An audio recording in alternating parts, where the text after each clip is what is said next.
Good afternoon. Welcome back to the Service Business Mastery Podcast. Apologies, we are coming to you a little later than we normally do on Wednesdays. And your founder, Tersh, he's not with us today. He is on kid duty and traveling, so he is gone for the week. And for me, this is my last official podcast. By the time most of you listen to this, I will be in the state of Arizona, enjoying 115-degree temperatures and our pool. So right now we're kind of waiting for our baseball team, which I'm repping on the hat. If you're watching live, we are in the playoffs. We just won our first game and we're kind of waiting until we lose. So if we don't lose, we leave next week. But that's why we bumped this back too, because I didn't know if I was going to be in Arizona this morning.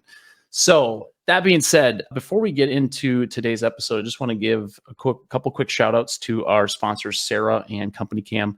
If you guys have been listening recently, we've kind of told you about the benefits of these programs. So feel free to listen to those episodes. We've also shot episodes with both Sarah and Company Cam. So feel free to go back and take a look at those. Otherwise, if you guys have questions, you can certainly reach out to us today. Today, we are focused on customer service. And this is a great topic. And it's a great topic for right now because it is July. It is hot everywhere, almost everywhere. And customer service can be one of those things that really takes a nosedive once the weather gets hot, because you are just worried about picking up the phone, getting them on your board, and moving to the next call.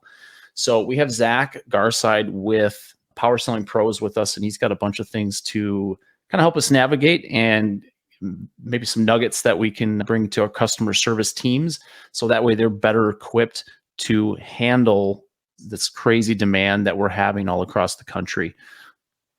With that being said, hopefully I press the right buttons and we get started with the show. Are you looking for valuable business advice to reach that 7-figure revenue mark? Do you want actionable tips to properly navigate through every business challenge you encounter along the way? Let Tersh Blissett and Josh Crouch be your guide in getting you to the top here at Service Business Mastery.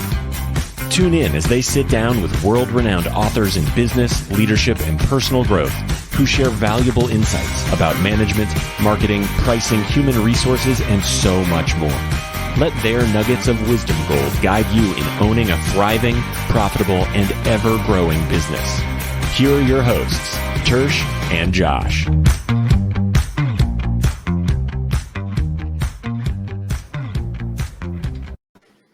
Welcome to the show, Zac. How are you today? What's up? I'm great. How are you? Awesome. Why don't you do us a favor and tell us a little bit about who you are and what company you're with? I'm Zac Garside. I'm with Power Selling Pros. We are the company contractors go to turn customer service into a profit center. I've been at the company for 7 years. I was a CSR coach for several years, coached our coaches, got into the sales and marketing side, and today I'm the head of marketing for the company. That's awesome. That's awesome. So you've kind of been through the ringer, and you've been on the side where you're actually helping people answer the phones and doing a better job. Now you're to the point where you're actually promoting the company. So with that being said, I think Power Selling Pros is very well known for CSR coaching. I would say that's probably the number one thing if you asked a bunch of people that you guys are known for CSR coaching, but it's not the only thing you guys do. Yeah. We do technician training as well. Really the whole idea with Power Selling Pros is Brigham, he founded the company, right? He went to a Zig Ziglar conference like way back when. This was probably 15 years ago. He went to this Zig Ziglar conference when Zig Ziglar was, at the very end of his career, really struggling to speak and get up on a stage. And Zig said, you can have everything you want in life if you help enough other people get what they want.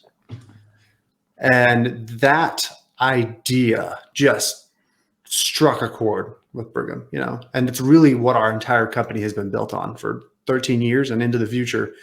Sure, yes, we coach CSRs. Yes, we coach technicians. But really what we do at Power Selling Pros is we help companies realize that your success, your value is determined by how much more you give in value, how well you serve your customers compared to how much they pay you.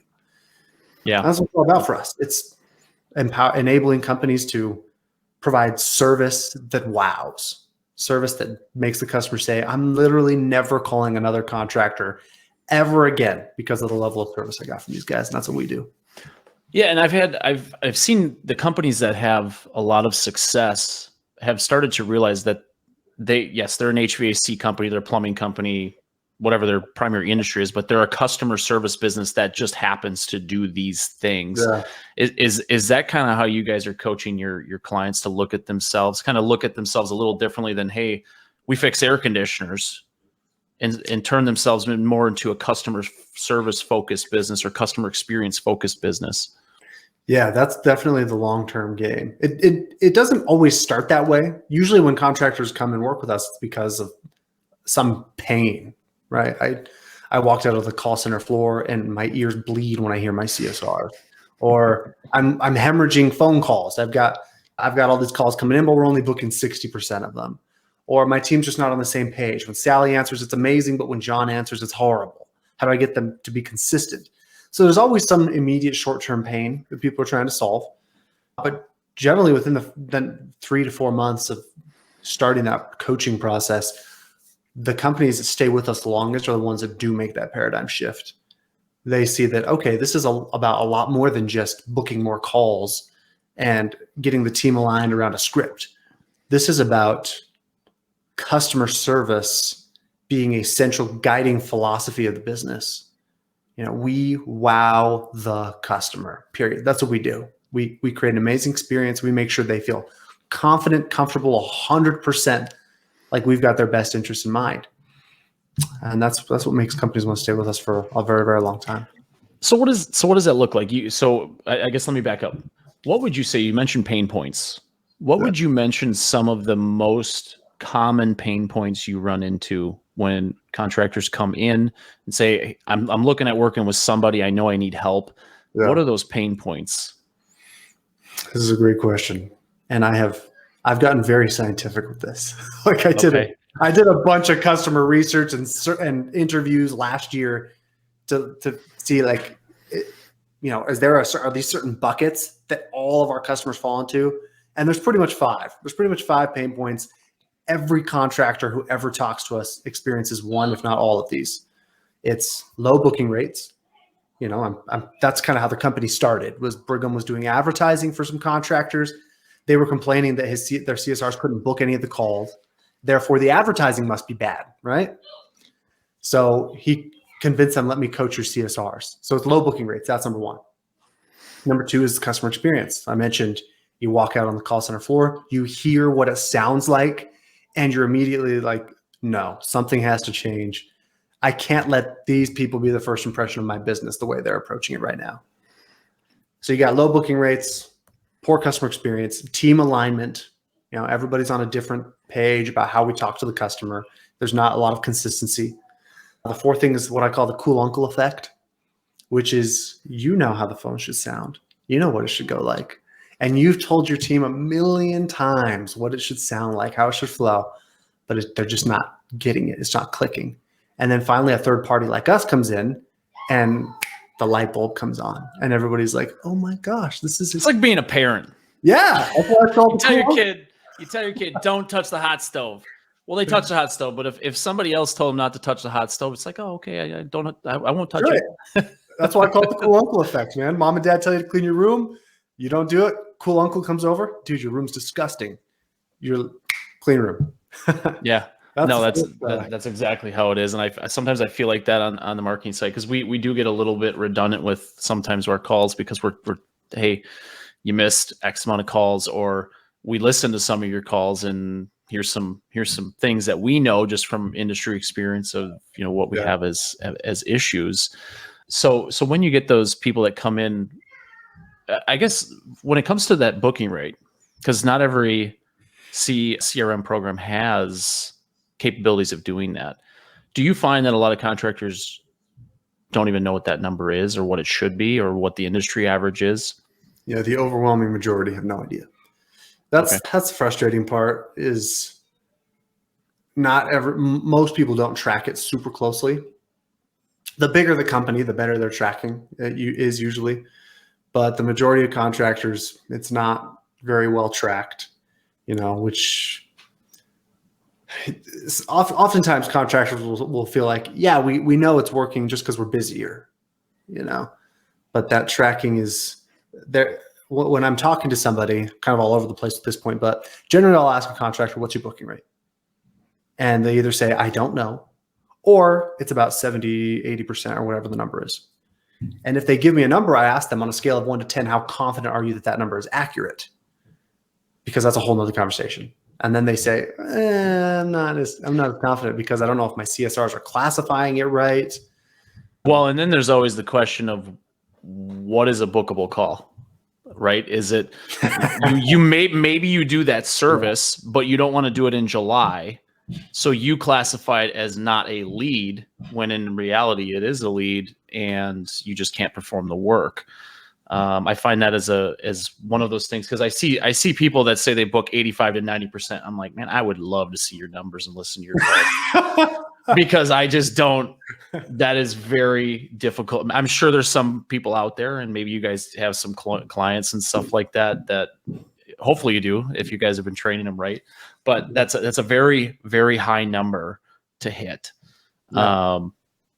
But do you guys know what the industry average roughly is for any of the verticals? Or yeah, for HVAC and plumbing, I take this with a grain of salt because again, tracking's pretty poor for a lot of people. But we used to say, we don't really say this much anymore, we used to say the industry average is 60%. That's just what it seemed like from all the clients we worked with. The ones we log into their Service Titan account, we look at the data, and it seemed like 60% was pretty much there. I tell people 85% is the gold standard, 85 to 90%. Like if you're booking 85 to 90%, you're crushing it. And I also tell them when they ask, what's a bookable call? My question is, why does it matter? And I understand why it matters in terms of deciding whether or not to do business with somebody. But when I'm taking 100 calls, honestly, I want to know the booking rate on all of them. I want to know the booking rate of all 100 calls, bookable or not. Because if it's a low booking rate, then I can look, let's say you're booking 50%. Then I can look at that other 50% and I can get factual information about every single phone call. Whereas when companies have this debate about is it bookable or not, they're essentially saying this percentage of our calls don't matter, which is almost never the case. Calls, every phone call matters. Every single phone call can have some impact on the business. It should, yeah. It can have some impact on the business. And so when people are like, yeah, but what's a bookable call? I'm like, look, you're not tracking anything right now anyway. So let's just assume everything's bookable for right now. Let's just start there. Let's see what the booking rate is after a month. And then we can evaluate. Maybe we can disqualify the calls that are already booked and they're just looking for like a status update on the technician, right? Where is he? Okay, let's move those ones out first. And then let's work with everything else. And slowly whittle your way for what's not bookable for you. Because some people will say, well, if they want service today, but we can't get out there for 2 weeks, that's not a bookable call. But my argument there is, yeah, but if they hang up on you and call someone else, it's gonna be the same story. Well, and think about if you put it and get the real numbers, the real factual data, you can make decisions based on that data. You can make decisions either A, I don't have enough CSRs because I'm getting too many phone calls. B, I don't have enough technicians because I'm 2 weeks out. And these types of things can impact hiring decisions, how you prepare in February for June. Yeah. Types of things, because you can plan ahead of time. So I love that you mentioned that, because too often, and I'm sure you guys are very familiar with this too, is we don't plan for the season ahead, and then all of a sudden we get into the season and it's 100 degrees out and it's like, holy shit, I don't have enough of this, I don't have enough of this, I don't have enough of this, I don't have enough inventory. Everything is you're short on everything. And preparing for the season and knowing your numbers, just like you would for anything, is important. Now, so when you guys start working with someone and they don't know their booking rate, is that kind of where you guys start? Do you guys try to figure out how, start having them listen to calls, or you guys listen to calls for them and start getting a baseline so that way you can decide what what is improved or what needs to be improved first? It depends. Some of our clients literally don't care. The majority do, but every once in a while, somebody's like, I just need it to sound better, right? So if they don't track anything, yeah, we'll usually start with like a very simple 100 call report. So and we have to do that for free anyway. We'll listen to 100 of your phone calls, and based on that sample, we'll tell you what your booking rate is. That way we have some baseline, and that's easy for us to do. We have a team that does that. It's super simple and straightforward. And then our monitoring team goes into your Service Titan account every 2 weeks, and we look to see where it is. And we include in the notes every time we coach your team, here's what the booking rate is compared to last time. We try to keep it very simple. We don't want, there's a tendency with these kinds of things for contractors and consultants from all over to way overcomplicate it. But I'm in favor of simplicity. If you aren't tracking anything, you only need to track 6 things for your call center. That's it, 6 things. And that is the number of calls taken and made, the number of appointments booked, the booking percentage, the number of maintenance plans sold on the phone, average talk time, and average time before answer. You track those 6 things, I could look at it and I could pretty much tell how healthy your call center is in a couple of minutes. So for anyone listening to this, hopefully you go back and write down those KPIs and start, if you get something from this podcast, get those KPIs and start tracking them, or at least if you have them and you had no idea, you should start looking at them. Someone who has been doing this a long time is telling you should be looking at those numbers. So take that for what it's worth and take action on this segment right here where he's talking about that, because this is the type of stuff when you're listening to podcasts, and I find myself a lot of times I'll be thinking of other things, but I don't take notes. And take those notes and start taking action on those types of things, because these are the things that will propel your business forward. Just listening and getting ideas, it's just like sitting in a rocking chair. It gives you something to do, but you're not going to get real far. You're just going to sit and rock back and forth. Take action on this stuff, because it's going to change your business. It's going to change how you look at your business too. You're not going to look at it like you feel. You're going to be more, I know, and I need to do this, and I need to take the business this direction. So those great points. I appreciate you dropping that on the episode here. So that gives some baseline to what working with Power Selling Pros looks like. But I know there's so much more that you guys do. And I know we want to get into more about the real job of customer service and developing skills that help you get really good questions answered, which give you more information, you're able to put together better packages or better service based on those questions. So if you want to start diving into a little bit about how to develop some of those question asking skills and things like that, that would be very useful. Yeah, sure. Well, here's what's interesting. If I ask your CSRs, let's say I ask them this question: what's your job? What is your job? What are you here to do? How do you know Answer you? the phone. Bingo, you got it. I just answer the phones. That's what they all say. Yep. What are you here to do? What does success look like for you? Well, success for me is 40 hours a week. I clock in, I clock out. It doesn't matter that I only booked 50% of my calls. I did my time. That sounds more like a prison sentence than a job, though. And that's how a lot of these people feel.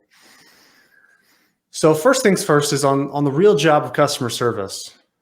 A CSR has 3 jobs: book the call, create a wow experience, uncover additional revenue opportunities. So let me go into number 2 right there, because number 1, everyone thinks that's what their job is, right? Book the call, creating a wow experience, because I do feel that customer success reps feel like they just have to, like, some owners are like, I just need you to book the call. I don't care how you got to do it. Just book the call. Yeah. What kinds of things can they do to start enhancing that wow experience? Because you get maybe 3-4 minutes, 5 minutes, maybe 10 minutes. If you got Mrs. Smith, who's got a lot of questions, you only get a couple minutes on the phone. Yeah. And I mean, how can they create a wow experience to give that initial feel of like, wow, this company, it really has their stuff together? That's a brilliant question. That's what I'm here for. Yeah. It's a brilliant question. So first of all, there's really 8 things we teach. That's how everything's like. I have these frameworks for everything, right? Here's the 6 metrics you should track. Here's the 3. You guys sound like you got a lot of blog posts with this information, is what it sounds like to me. Baby, you better believe it, Josh. You better believe it. I'm working on a presentation for this fall called The Real Job Customer Service, which I'm super, super excited about. But there's 8 things. If you want to, this is it. Okay. Are you ready? I know there's a lot of customer service experts out there. There's a lot of gurus and people, but I'm going to tell you 8 things that will make it so you wow the customer every time. This is without fail. This is on the phone, in the home. Every industry we've tried this in, it works. It's like witchcraft. But there's 8 things. Number 1 is start off with a positive attitude, positive greeting. Customer, no, when customers don't book, we often think it's like price or something else. But almost always, when a customer doesn't book with you, it's because they decided the second they heard the tone of voice from the CSR, I don't want to work with this person. We've all called those businesses. Yeah. I literally can remember. I don't remember the name of the company, but I can remember those conversations because of I'm like, okay, this person seems like a crab ass or whatever. I'm like, yeah, this isn't a good start. I don't know if I want to go here. And then you're just looking for reasons to justify hanging up. Yeah. So when it gets to the price, you say, oh, it's too much, or I need to talk to my spouse. When in reality, you just don't want to work with this person because you don't like them. That's all that is to it. So it's be positive. That's number 1. I'm not asking you to throw your pom-poms up in the air and be a cheerleader. I'm asking you to sound like you want to help. The CSRs pick up the phone and they're like, thanks for calling Awesome Heating and Air. This is Zach. Make it quick. And it sounds like they'd rather be doing anything else on earth. And they sound like you interrupted them in the middle of payroll. They sound like you interrupted them in the middle of permits or paperwork of some kind. And that's how a lot of them approach it, is they're like, oh my gosh, I was going through an industry Facebook group the other day, and I saw all these contractors just going off about how stupid some customers are, And I'm like, I guarantee there's been a few of those recently, so we've probably seen the same ones. Yeah, they're like, these guys are idiots, the way they don't understand price. I'm like, somebody's saying that about you right now, man. Like, there's another business that you did the same. It's customers look for the little nitty-gritty, nitpicky stuff. They get very nitpicky about price and things of that nature because they don't like you. That's it. They don't think you're a positive person. They don't enjoy talking to you. So that's number 1. You got to be positive. Number 2. Sorry, Zach. I'm playing with the thing. I'm trying to get you front and center on the screen here, and this is why Tersh gets paid the big bucks. He's also listening, so he's probably laughing at me right now. Oh, nice. Sorry about that. Oh, you're good. You're good, man. We're gonna leave it because I don't know how to fix it. No, you're good. And the way that sounds on the phone is, hey, thank you so much for calling Awesome Heating and Air. This is Zach speaking. How can I serve you today? You'll notice that little downward inflection on my voice. How can I serve you today? If you go, how can I serve you today? We've actually found that when the voice goes up, people feel a lot less confident talking to you. Almost like, yeah, I get what you're saying. Like you are less certain. You are less confident. So we have a positive greeting, and we say, I can absolutely help you with that. Who do I have the pleasure of speaking with? So be positive. That's number 1. Number 2 is be confident. Confidence spreads. Confidence is contagious. We want the customer to feel confident that they're calling you when they could have called anyone else. And we become confident by listening to our calls. It's not a mystery. Confidence, when people ask, how do I become more confident? How do I get back my confidence? It's the simplest thing ever. How does a professional athlete build confidence? They go watch the film. They practice. And yet, for some reason in business, we think we're exempt from all this. Go back, listen to your calls, look at your numbers, and practice. If every business did those 3 things, all the mysteries and things we look for hacks on would just disappear. So you got to be confident. Number 3 is you got to listen, which seems obvious, but people are awful listeners. People are terrible listeners. We're so bad at it. We all think that we are good. I was recently listening to a podcast with a guy who has a listening institute. They train people to listen. And they did a big research study with a group of people, and they asked them to engage in a conversation about a topic, and then afterwards rate themselves on how good of a listener they thought they were and rate their partner.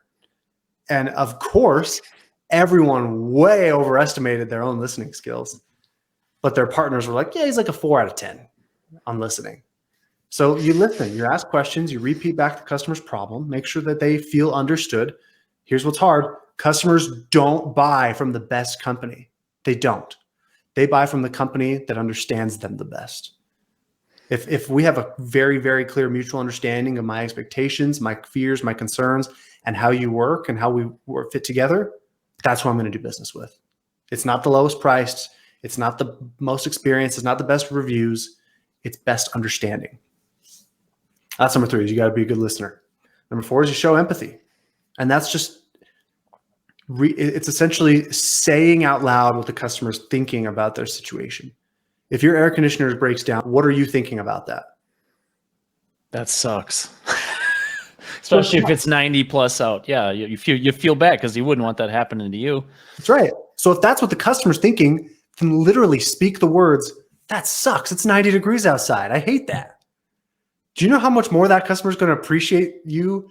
Because brings the guard down. You're like, oh, okay, they get it, right? This is a painful time in my life today. This sucks. This is not what I planned on doing when I woke up this morning. That's right. And they're going to say, yes, exactly. That's what I was thinking. This sucked. That's how you empathize, is you simply ask yourself, what are they thinking about their situation right now? And then you vocalize it. Do you find, and maybe this 3 and 4 kind of pair together a little bit with listening and empathy, because and I've been guilty of this in my past when I used to answer the phone and stuff, is I would be so focused on trying to book the job that customer would say something to me and it wasn't really acknowledging. I'm just like looking at the schedule, like, how the hell am I going to get this person in today? Because we're busy. Yeah. And they say their air conditioner's down and their dog's panting, or, whatever thing they give you. Do you find that those two kind of pair together? Because if we don't listen well, we can't really reciprocate with something that makes sense and actually gives empathy. Exactly. Yeah, they definitely pair together. And I want to be clear, it's not be positive, then be confident, then listen, then care.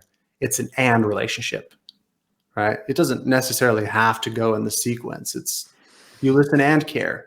Tell me more about your situation. Oh, that's terrible. I hate that. How long has that been going on for? And here's the question I tell all my CSRs to ask. How's this affecting your schedule today? Nobody asks the customer that question, but you instantly just became their favorite contractor because no one else asked them, how's this affecting your schedule today? Everybody else they were looking at whatever software. I've got a bone to pick with the software companies, man, because the number one objection to our training is, yeah, but I got to get the address first. Or I got to force the account service time. Because the booking flow doesn't work otherwise. You can't get to the next question. Yeah. Yeah, it creates friction. So, yeah, you listen and you care, though. That's be positive, be confident, listen, care, and then reassure. Don't assume that they know you can help just because they called you. Reassure them, hey, Mr. Jones, we can definitely help you out. I'm glad you gave us a call. We're going to get this taken care of for you. And focus on what you can do. I don't ever want to hear a CSR, no, we don't, we can't. Or maybe, or unsure. Exactly. I never want to hear that stuff. You tell that customer what you can do. I don't care if they got the wrong number, they're looking for Pizza Hut and they called you.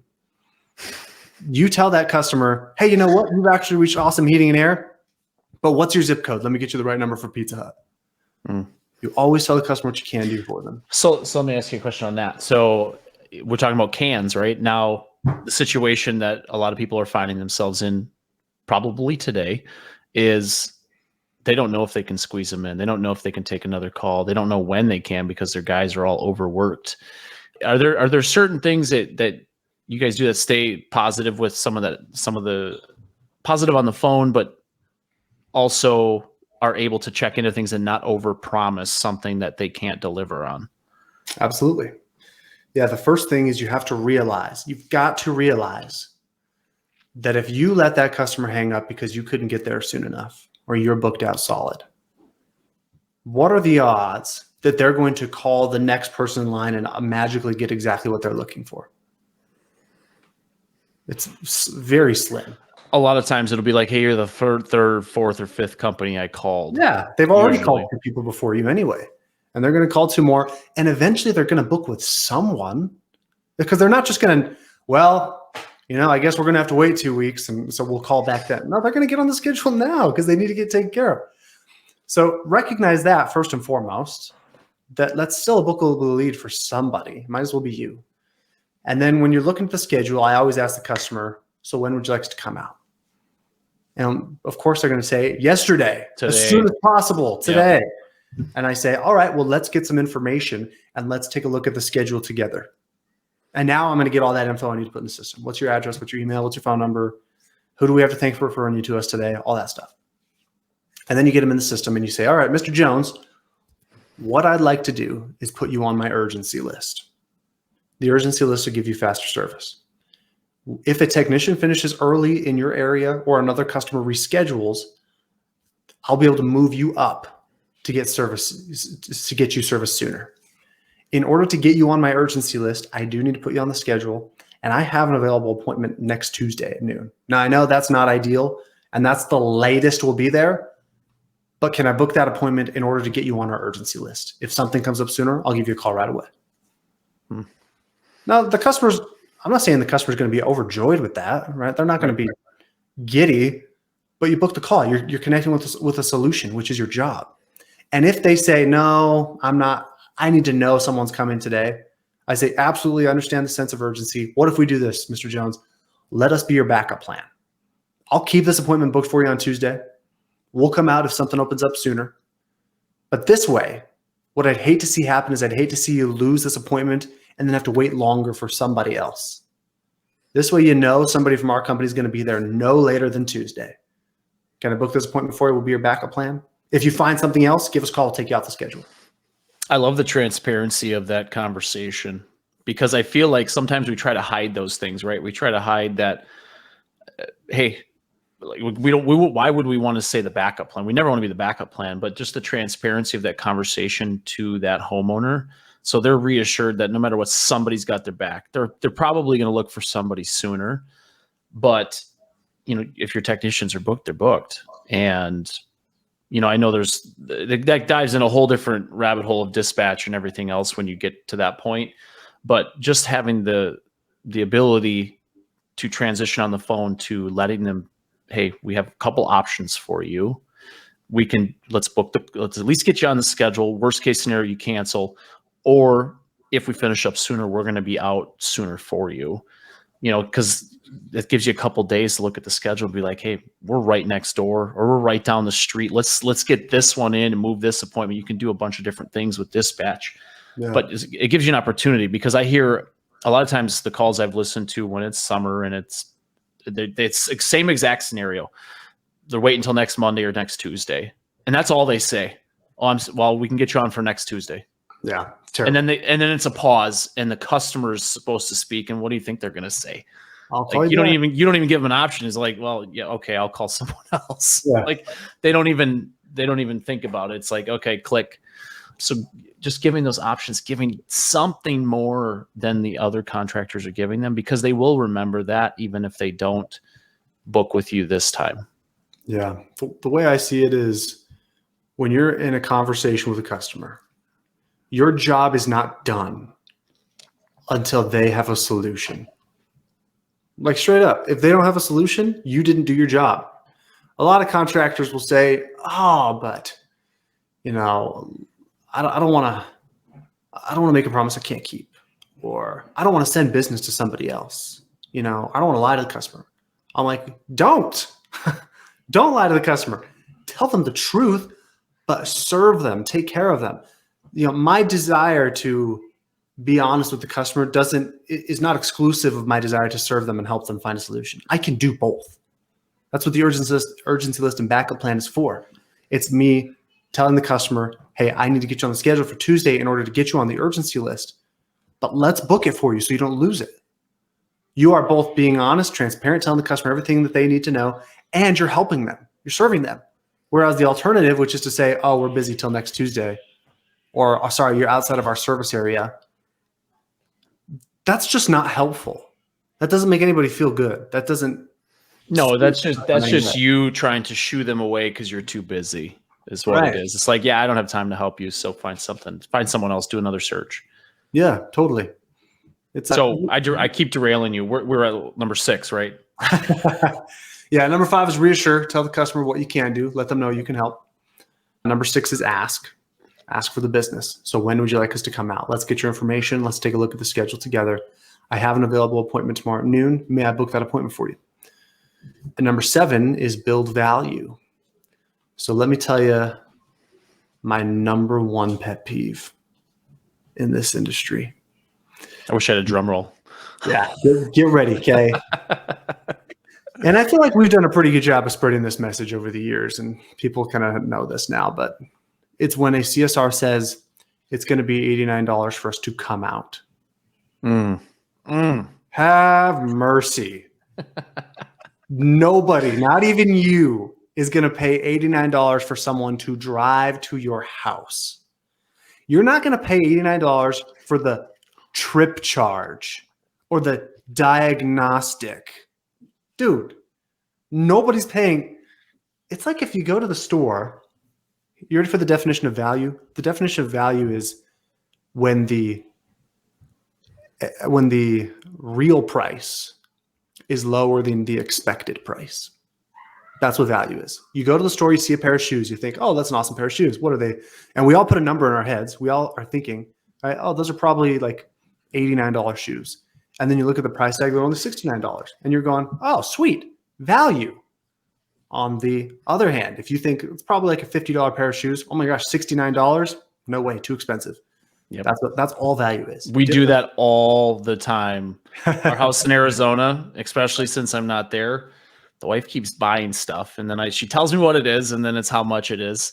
And some was like, oh, okay, that seems like a good deal. And then others, I'm like, what? What did you pay for? Did you do that? So we do this all the time. Like I went to the grocery store this morning to get a package of hot dogs because we literally need food for a couple days here. $7 for a thing of hot dogs. I'm like, good Lord. I'm like, are you kidding me? $7 for hot dogs. Yeah. But I bought them anyways, but that's what I was thinking as I went out of the grocery store. I'm like, how in the world did we get to this point in the world where hot dogs are $7? Absolutely, dude. That's value, man. So how do we do that on the phone with a prospect before we tell them the price to come out? Because we do have to share the price and be upfront. But how do we build that value so they feel like, holy crap, it's only $89 or it's only $99 to come out? So it's all about being of service. It's all about serving the customer the best way you can. So there's a couple different things you have to realize. Number one, if you tell the customer, okay, I've got you all booked, it's going to be $69 for us to come out, or we have an $89 diagnostic fee or a $79 trip charge, you've done nothing to build value yet. All they see is a price tag for someone to come to their house. And that's not even the final price tag. So of course customers are going to push back. Of course they're going to tell you I need to talk to my spouse or hang up or look around. That's number one. Number two is you've got to remember that when you're talking to a customer, they're not the only person who's involved in the decision. So if I call my local HVAC contractor and I book with them and there's a $79 trip charge, my wife's going to come home and she's going to ask me, hey, did you call an AC company? And I say, yeah, I did. It's going to be $79 for him to come out. And she's going to be like, for what? And I say, well, for him to come out and tell us what's wrong.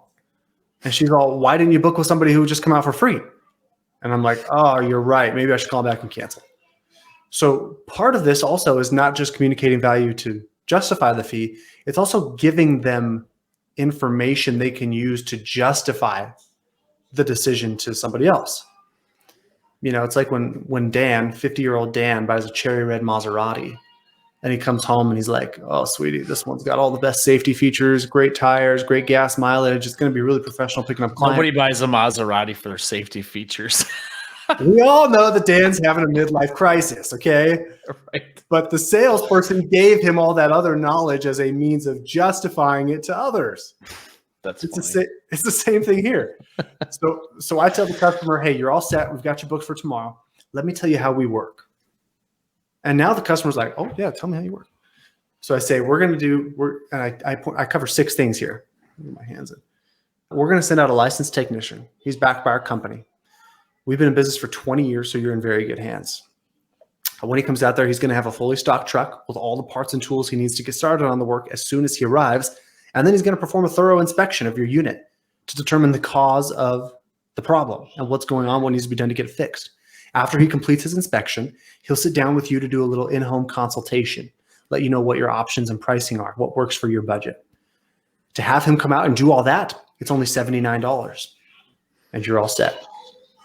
And you notice I kind of add closure with that "you're all set" at the end, because sometimes a CSR will say to have them do that at $79. Price, and then it's quiet. And then they pause and the customer goes, all right, well, let me think about this. Or, actually, let me go talk to my spouse first. So I simply say, and with that, you're all set, Mr. Jones, for tomorrow at noon. Now I've built all this value before presenting the $79 so they understand why it's there. Whereas if you're telling them it's $79 for us to come out, don't be surprised when they don't book with you. That's great. That's a great stuff and great points. And the companies that really crush it in any of these industries that we serve, they are doing this on the phone. They're creating that experience, and then their customers, they feel like they know everything that's going to happen before it happens. And then that carries over into the technician and the way they present themselves, and they are informing the customer at every step in the journey, which creates this, just like we talked about, essentially a customer-focused business that everything is about making sure the customer's comfortable, happy, they feel served, all those types of things. Yeah, absolutely. So you got one more nugget, and I know we're kind of running up against time here, so let's get to that last one so we can get that in. Oh yeah. To recap, be positive. That's number one. Be confident. That's number two. Listen to the customer. Show them that you care. Reassure them you can help. Ask for their business. Don't just wait for them to say, yeah, sign me up. Ask them to book the call. Build value before you present the price, and express your sincere gratitude. That's it. Tell the customer, hey, thank you so much for giving us a call. We know you had a lot of other options. We're grateful that you called us. We're excited to come out and serve you. And when they say thank you, you pull out the Chick-fil-A card and you say, it's my pleasure. There you go. Always say thank you. I love that, because nothing, these are little things in life, but you go to a gas station, you open a door for someone, they just walk in, they don't say thank you. And I'm like, little things in life that just make you go, like, really? You didn't appreciate me opening the door for you? Like, you didn't have to touch the nasty door that everyone else has touched all day.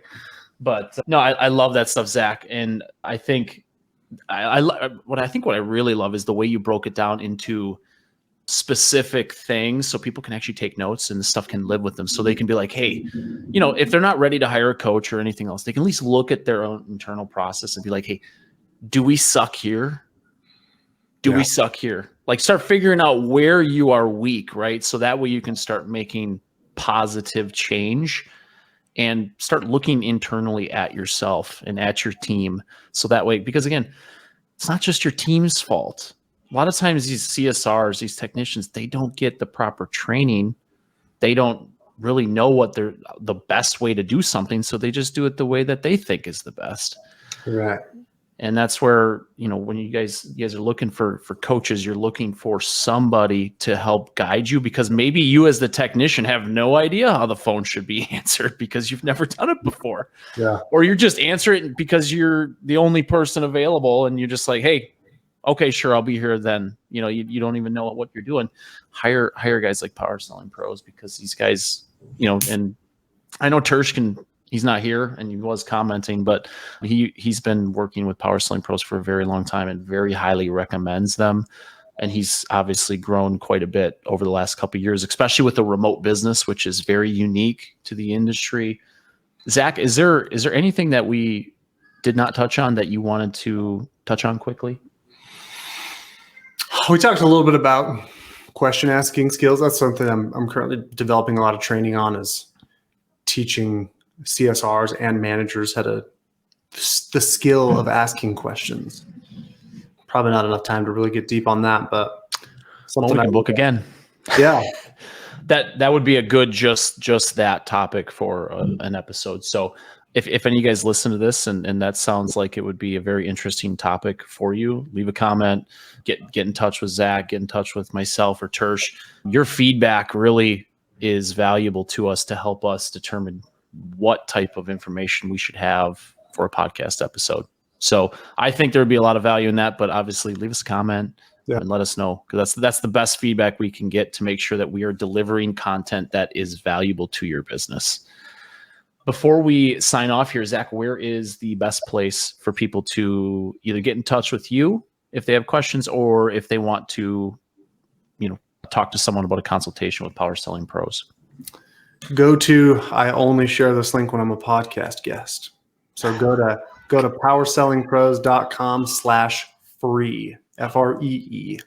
All right. We can put that one in the notes. I don't have that one up on my little banner that's displaying across the screen, but go there /free. So add that in there. What do they get for that? I'm assuming they get something. Yeah, that's our special podcast listeners only link. You get us a bunch of free training samples of our training actions. So you can see what we do when we train people, get some free content there. You have the opportunity to subscribe to our email list. I like to gloat that we have the only email list in the industry that anybody wants to read. I may be pumping my own chest there, but it's like a sitcom. Our email list is like a sitcom. It's a new episode every email. It's not just a newsletter. So you got to get on our emails, man. They're freaking great. I just got to say. Well, now I'm going to go sign up for your emails. I don't usually like to sign up for those, but I will tell you, the ones that are more entertaining, that sprinkle in maybe some humor with like factual stuff that actually can help me, I do like those. I do keep those in my inbox. So that's good for you guys to go that route. Awesome. Well, I really appreciate it, Zac. This was great.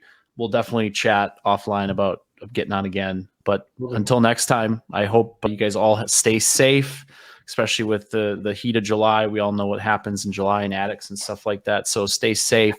And hopefully this episode helped you guys out. Until next time, see ya.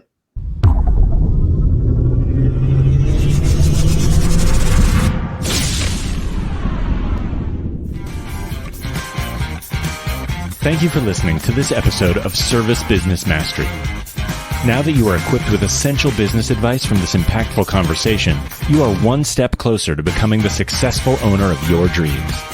If this episode has been helpful to your business journey, don't forget to subscribe to the show, leave a rating, and share it with other owners as well. Visit servicebusinessmastery.com to learn more.